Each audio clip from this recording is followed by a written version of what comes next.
আমরা আজকে দেখব মেটা বিজনেস ম্যানেজারে কিভাবে একটা ডোমেইন ভেরিফিকেশন করতে হয়। আর ডোমেইন ভেরিফিকেশনটা কেন করতে হয়? ডোমেইন ভেরিফিকেশন করতে হয় যে আমার যে বিজনেস ডোমেইন, এই ডোমেইনটা দিয়ে আমি ভেরিফিকেশন করার মাধ্যমে আমি বুঝিয়ে দিচ্ছি মেটাকে যে এটা আমার বিজনেস। আমি এখান থেকে যাই কিছু করব যাতে এটার কোনো রেস্ট্রিকশন অথবা সিকিউরিটির প্রবলেম না হয়। তো সেজন্য বিজনেস ম্যানেজার থেকে এটা দেখাই দিতে হয়, এড করে দিতে হয়।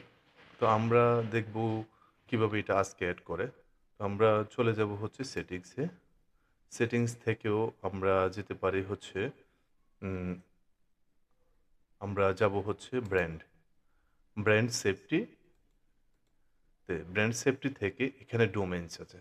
তো আমরা ডোমেইনে যখন যাব, ডোমেইনে ক্লিক করার পরে এখানে আসবে আমার কোনো ডোমেইন নেই। তো আমি এখানে ডোমেইনে যাব। ডোমেইনে যাওয়ার পরে আমি এখান থেকে ডোমেইনটা সিলেক্ট করে দিব। তো আমি যে ডোমেইনটাকে এড করতে চাচ্ছি, তাহলে আমি ওই ডোমেইনটা কপি করব। কপি করার পরে আমি ডোমেইনটাকে এখানে পেস্ট করব। তো ডোমেইন পেস্ট করার শুরুতে যেটা বলছে যে এখানে কোনো সাবডোমেইন অথবা হচ্ছে সাবপেজ দেওয়া যাবে না।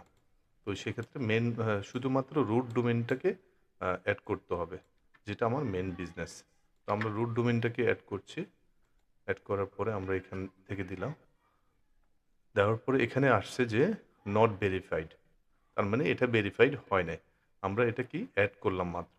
তো এড করার পরে এখানে ৩ টা অপশন আছে যে আমরা কিভাবে এটা ভেরিফিকেশন করতে পারি। তো ভেরিফিকেশনের ক্ষেত্রে হচ্ছে মেটা ট্যাগের মাধ্যমে করতে পারি। মেটা ট্যাগটা কি? মেটা ট্যাগটা হচ্ছে আমরা এখানে যে কোডটা দেওয়া আছে, এই কোডটাকে আমরা কপি করে আমরা এই কোডটাকে আমরা পেস্ট করতে পারি কোথায়?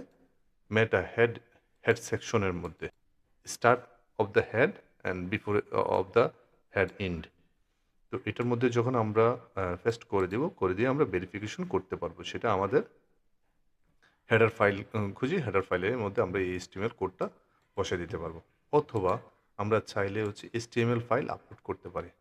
তো HTML ফাইলটা কিভাবে আপলোড করব? HTML ফাইল আপলোড করার ক্ষেত্রেও HTML ফাইলটা আমরা ডাউনলোড করব। ডাউনলোড করার পরে এই ফাইলটাকে আমাদের রুট ডিরেক্টরিতে গিয়ে আমরা যেটা cpanel আছে, cpanel-এর রুট ডিরেক্টরিতে গিয়ে আমরা public.html এ আ আমরা এটা আ আপলোড করে দিব। আপলোড করে দেওয়ার পরে আমরা এটাকে ভেরিফিকেশন করে দেব, যেটা হচ্ছে এই ফাইলটা থাকবে।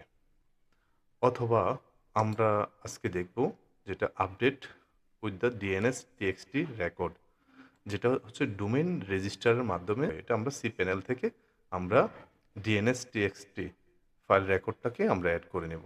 তাহলে আমরা এটাকে সিলেক্ট করে নিলাম DNS DNS-TXT রেকর্ড, দেন ভেরিফিকেশন করে আমরা বলছে এটা go to domain register and then আমরা following the instruction at this TXT record.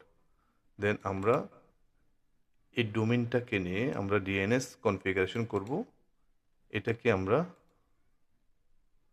কি করব? আমরা এখান থেকে ফাইলটাকে DNS কনফিগারেশনের জন্য ডোমেইন ভেরিফিকেশন আমরা এটা নিয়ে আমরা কপি করব। কপি করে আমরা এই ফাইলটাকে আমরা আমাদের cpanel এ গিয়ে আমরা cpanel এড করব। তো cpanel এ আমরা যদি এড করতে যাই, তো cpanel এ এড করতে গিয়ে আমরা cpanel এ লগইন করলাম। লগইন করার পরে আমরা এখানে যাব জোন সেকশন। এই যে জোন এডিটর। তো এখানে গিয়ে যাওয়ার পরে আমরা যেটা করব, এখান থেকে গিয়ে আমরা দেখব কোন ডোমেইনটাকে আমরা DNS এড করতে চাচ্ছি। তো আমাদের হচ্ছে umar.com.bd এটা। তাহলে আমরা এখানে ম্যানেজে যাব। ম্যানেজে যাওয়ার পরে আমরা এখান থেকে আমরা কি করব? অ্যাড রেকর্ড করব। অ্যাড রেকর্ড কোথায় করব? এই যে অ্যাড রেকর্ড দিব আমরা অ্যাড রেকর্ডে দেওয়ার পরে আমরা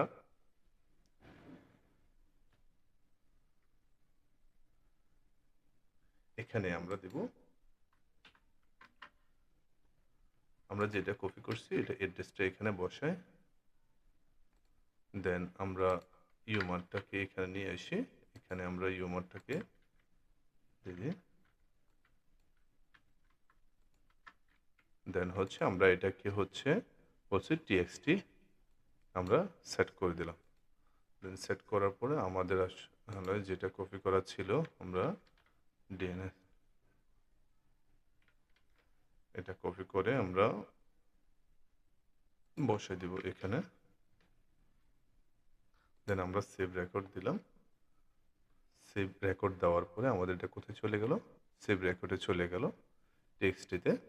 দেন আমরা এখান থেকে গিয়ে আমরা এখন ভেরিফিকেশন করব, দেখি ভেরিফিকেশন ভেরিফাই হয়ে গেছে অলরেডি। তো এই যে আমার এটা উম, এই যে আমার এটা এখন ভেরিফাই হয়ে গেছে, তার মানে ডোমেইনটা আমার ভেরিফাই হয়ে গেছে। তো আমরা পরবর্তীতে চাইলে আমরা এখান থেকে অ্যাসাইন কোনো পার্টনারকে দিতে পারবো, কোনো অ্যাসেট থাকলে অ্যাসেটগুলোকে আমরা এখান থেকে অ্যাক্সেস দিতে পারবো, কাউকে যদি আমরা অ্যাক্সেস দিতে চাই, তো এই জিনিসগুলো করতে পারবো।